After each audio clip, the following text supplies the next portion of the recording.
Hello student, good morning. Welcome to Rise classes. आज आपण 10th स्टँडर्डचा chapter number 2 quadratic equation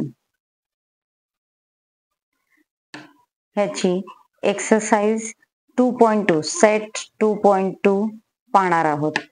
okay, ह्यामध्ये question number 1 ह्यातला first question.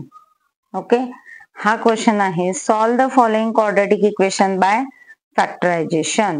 Okay, first question काय आहे? X square minus 15x plus 54 is equal to 0. Okay, हे quadratic equation आपल्याला factorization मेथडनं सॉल्व करायचं आहे. तर फॅक्टरायझेशन मध्ये आपण काय करतो? हा जो लास्टचा कॉन्स्टंट आहे 54. ओके, हा जो मधला नंबर आहे 15x मायनस 15x हा आपण असा स्प्लिट करायचा आहे. असे दोन नंबर्स घ्यायचे की ज्याचं मल्टिप्लिकेशन 54 आणि ऍडिशन काय येणार आहे? मायनस 15 यायला पाहिजे. ओके, त्यासाठी आपण काय करणार आहोत? 54 चे आपल्याला फॅक्टर्स पाडावे लागतील. ओके, तर 54 चे फॅक्टर्स आपण कसे पाडणार? सी 54 आपण फॅक्टर्स पाडताना सगळ्यात छोटा नंबर पहिल्यांदा घेतो. ओके, आता ह्याला 2 नी डिवाइड होतं. 2 2 जार 4 रिमेन 1 2 7 जार 14. ओके, सी 27 2 च्या टेबल मध्ये येतं का? नाही. देन 3 3 9 जार 27 3 3 जार 9 3 1 जार 3. ओके, हा असे जर फॅक्टर्स पाडले तर तुम्हाला इझिली ते दोन नंबर फाइंड आउट करू शकता तुम्ही. नाहीतर तुम्हाला ते दोन नंबर फाइंड आउट करायला खूप वेळ लागेल. ठीक आहे, आता आपण ह्याचे दोन ग्रुप्स करू. हा वरचे दोन नंबरचा ग्रुप आणि खालच्या दोन नंबरचा. सी 3 3 जार 9 3 2 जार 6 9 and 6 9 6 जार 54. ओके, मल्टिप्लिकेशन 54 येत आहे पण ह्याचे ऍडिशन मायनस 15 येते का? Okay, 9 plus 6 15. ऍडिशन आपल्याला 15 नंबर तर मिळतोय पण आता साइन प्लस इथं आपल्याला मायनस 15 हवंय. ओके, तर मायनस 15 येण्यासाठी आपण जर ऍडिशनला साइन कुठलं देतो? बिगर नंबरचं साइन देतो. ओके, आणि मल्टिप्लिकेशन आपल्याला प्लस पाहिजे. मल्टिप्लिकेशन प्लस केव्हा येतं? Minus minus is equal two plus होतं मल्टिप्लिकेशन मध्ये. Okay, minus minus plus. तर 9 आणि 6 ला दोन्हीला पण आपलं साइन काय पाहिजे? मायनस मायनस पाहिजे. म्हणजेच minus 6 minus 9. Then minus minus काय होईल? 9 प्लस 6 15 बिगरचं साइन मायनस 15 आलं. 9 6 जार 54 आणि मायनस मायनस प्लस 54 आलं लक्षात. आपल्याला हे दोन नंबर पण मिळाले. जसे की 54 चे फॅक्टर्स काय झाले? एक झाला 6 एक झाला 9. ह्याचं साइन मायनस ह्याचं साइन मायनस. ओके, आता हे जे दोन नंबर आहेत ते आपण सेंटरचा जो हा नंबर आहे त्याला स्प्लिट करून हे दोन नंबर लिहिणार आहोत. पहा इक्वेशन मध्ये एक्स स्क्वेअर मायनस 15 च्या ऐवजी आपण काय लिहिणार आहोत? Minus 6x minus 9x plus 54 is equal to 0. Okay, आपण इक्वेशन मध्ये काही चेंज केलाय का? नाही. हे मायनस 15 फक्त आपण स्प्लिट केलं. मायनस 6 मायनस 9 हे सुद्धा मायनस मायनस प्लस होणार. 9 प्लस 6 15 आणि बिगरचं साइन मायनस 15. आपण ओरिजिनल इक्वेशन मध्ये काही चेंज करत नाही आहोत. ओके, हा आता इथून काय कॉमन निघेल पहा. यामधून आपण x कॉमन काढलं. काय राहिलं? x minus 6. ओके, इथून काय कॉमन निघेल? मायनस 9. 9 कॉमन निघाला तर ब्रॅकेट मध्ये काय राहील? x minus 6 is equal to 0. Okay, हा see 9 into x 9x minus minus plus 9 6 जार 54 आलं लक्षात. ह्यातून काय कॉमन निघतंय? x मायनस 6 कॉमन निघेल. See x minus 6 x minus 6 जर कॉमन काढलं तर राहिलं काय, x minus 9. X minus 9 is equal to 0. Okay, आल्या लक्षात. आता आपण काढणार आहोत फॅक्टर्स. आता पहा, x minus 6 is equal to 0, x minus 9 is equal to 0 घेणार आहोत आपण. X minus 6 is equal to 0, x minus 9 is equal to 0.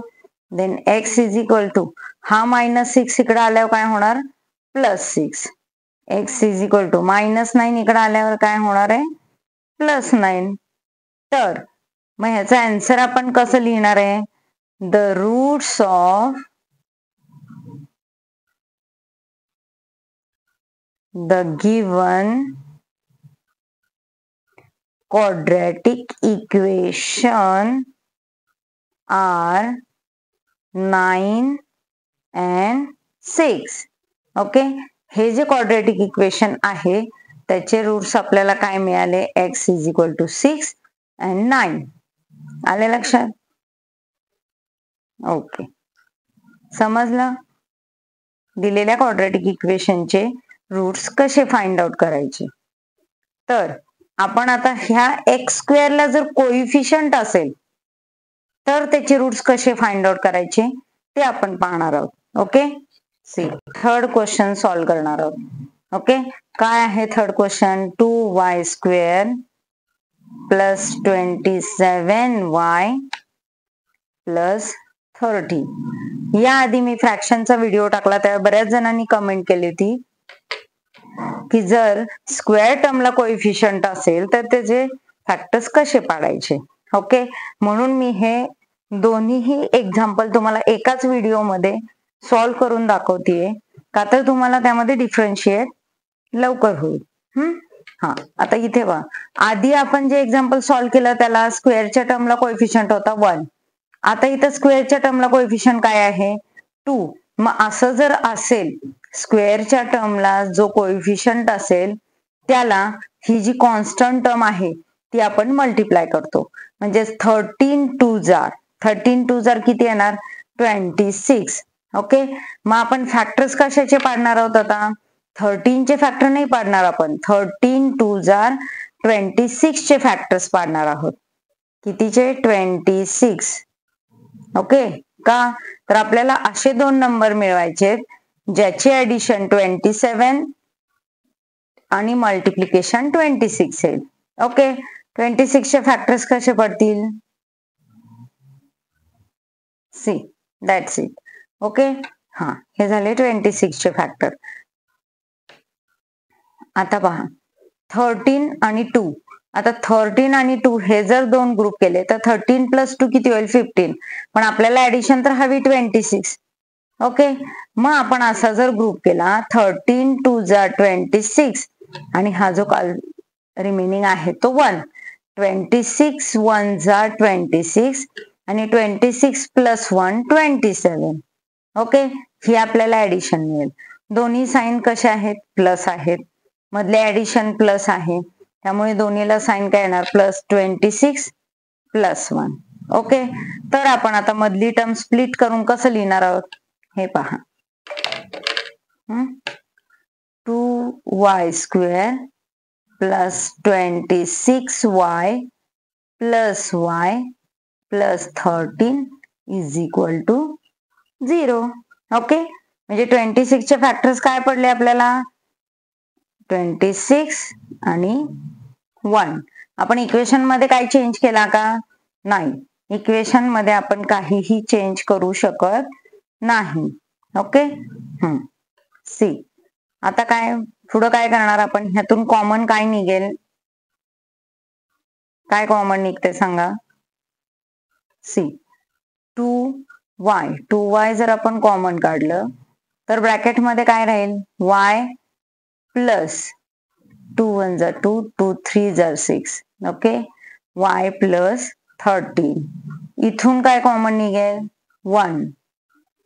हे पहा, आपण नेक्स्ट टर्म मधून कॉमन काढताना असं कॉमन काढायचं जेणेकरून ब्रॅकेटमध्ये, ह्या ब्रॅकेटमध्ये जी टर्म आहे तीच इथं आली पाहिजे. ओके, आता पहा y प्लस 13 आली, हीच टर्म इथे आली पाहिजे. आलं लक्षात? हा, आता कॉमन काढताना काय निघेल? आता कॉमन निघेल y plus 13.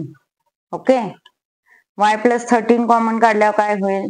2y plus 1 is equal to 0. Okay, मग y plus 13 is equal to 0 and 2y plus 1 is equal to 0. आता आपण काढणार आहोत y ची व्हॅल्यू. हे प्लस 13 इकडे आल्यावर काय होणार? मायनस 13. आता 2y is equal two plus 1 इकडे आल्यावर काय होणार? मायनस 1 आणि y काय होईल? मायनस 1. हा 2y इथं मल्टिप्लायला आहे 2, मग इकडे आल्यावर काय होणार? डिवाइडला येणार. Minus 1 upon 2. ओके, मग आपले क्वाड्रॅटिक इक्वेशनचे रूट्स काय झाले? Roots of given quadratic equation, roots of given quadratic equation काय झाले? Roots minus 13 and minus 1 upon 2. Okay, मी दोन्ही प्रकारचे तुम्हाला फॅक्टर्स कसे पाडायचे ते इक्वेशन सॉल्व्ह करून दाखवले. तरी पण तुम्हाला ह्या एक्सरसाइज मध्ये काही प्रॉब्लेम असेल तर मला कमेंट मध्ये जरूर मेसेज करा आणि आपल्या राईट्स क्लासेस या चॅनलला सबस्क्राईब करा. थँक्यू.